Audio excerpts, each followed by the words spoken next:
जनकपुर धामक छठ पावनि आत्मशुद्धि आ श्रद्धा के भव्य दृश्य। ब्रह्मलोक सन लागा वाला एक नगरी जनकपुर धाम, जतऽ पावनता आ श्रद्धा दुनू अपन चरमोत्कर्ष पर होइत अछि। एहि नगरी में साल में 2 बेर विशेष रूप से मनाओल जाइ छै छठ पावनि। कर जोड़ घाट पर उगैत आ डूबैत सूरज के अर्घ दैत हजारों श्रद्धालु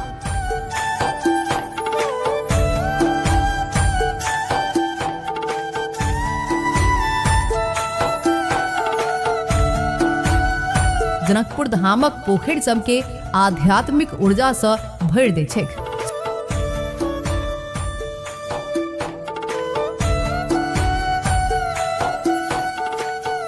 सौर सफाई, लाइटिंग, फूल स्वागत द्वार, जनकपुर धाम उप महानगरपालिका के सक्रिय प्रयास से छठ पावनि साल दर साल भव्य बनैत गेल अछि। छठ केवल पर्व नहि, ई एक श्रद्धा अछि।